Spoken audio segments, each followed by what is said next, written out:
Donc, on poursuit la vidéo pour démontrer que la femme peut exercer le ministère pastoral. La femme peut prêcher la parole de Dieu. Poursuivons la vidéo. 1 Corinthiens 12, verset 4 à 6. 1 Corinthiens 12, verset 4. Il y a diversité de dons, mais le même esprit. L'esprit qui a été répandu sur la femme, sur l'homme, cet esprit-là. Il y a diversité de dons, mais le même esprit. C'est le même esprit qui communique les dons, autant aux hommes comme autant aux femmes. Le jour de la Pentecôte, comme on a médité dans le livre des Actes 2, verset 16 à 18, l'esprit est descendu sur tous. Et la dimension d'opération du Saint-Esprit est identique. Diversité de dons, mais le même esprit. Diversité de ministères, mais le même Seigneur. Diversité d'opérations, mais le même Dieu qui opère tout en tous. Donc, il n'y a pas d'exception, il n'y a pas de limite, il n'y a pas de contradiction dans la Bible. Donc, avancer l'autre verset dit que la femme ne doit pas enseigner la parole de Dieu. Avancer l'autre verset pour dire que la femme ne doit pas parler dans l'église, ça ne tient pas. Ça ne tient pas devant ces versets-là. Dieu ne peut pas empêcher la femme d'enseigner sa parole. Dieu ne peut pas empêcher la femme de parler dans l'église tout en lui donnant son esprit, tout en l'utilisant pour parler de sa part. Vous voyez, il y a une contradiction.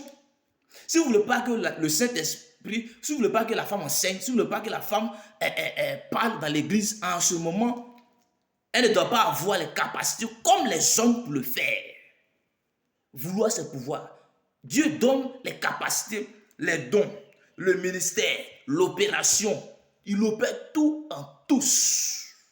Donc c'est la même dimension d'opération. Regardez le verset 13. Le verset 13 dit, nous avons tous en effet été baptisés dans un seul esprit pour former un seul corps, soit juif, soit grec, soit esclave, soit libre. Et nous avons tous été abreuvés d'un seul esprit. Nous avons tous été abreuvés d'un seul esprit. Si j'avais lu ce verset-là, avant de lire le verset de Actes 2, verset à 18, vous avez dit que la dimension d'opération des dons du ministère au niveau de la femme est limitée. Mais j'ai lu d'abord le Actes 2, verset 16, où Dieu ne limite pas. Il dit, vos fils et vos filles prophétiseront, deviendront prophètes. Il va les utiliser au même titre, même capacité. Nous avons tous été abreuvés du même esprit. Certains m'ont dit, mais il a choisi, Jésus même qui est venu, il a choisi 12 hommes, 12 apôtres. Ok, c'est le ministère apostolat seulement qui est dans la Bible. Il y a 5 ministères dans la Bible. Il y a pasteur, il y a évangéliste, il y a docteur, il y a prophète et puis il y a apôtre. Mais lorsqu'on dit que Dieu va les utiliser pour prophétiser, c'est-à-dire qu'il va les utiliser pour parler de sa part. La femme comme l'homme. Et les plus jeunes, ils auront des visions. Les vieux, ils auront des songes. Voici comment le Saint-Esprit est organisé. Diversité de dons, diversité de ministères, diversité d'opérations. C'est le même Dieu qui opère tout en tous. Nous avons été abreuvés du même esprit. Donc, 1 Timothée 2, verset 12, ça ne tient pas. 1 Corinthiens 14, verset 31 à 34, ça ne tient pas. L'accomplissement de la Pentecôte qui garantit le christianisme par le Saint-Esprit est clair. Regardez, dans Luc 2, verset 36 à 38. D'abord, Acte 18, verset 24 à 26. Apollos était un juif.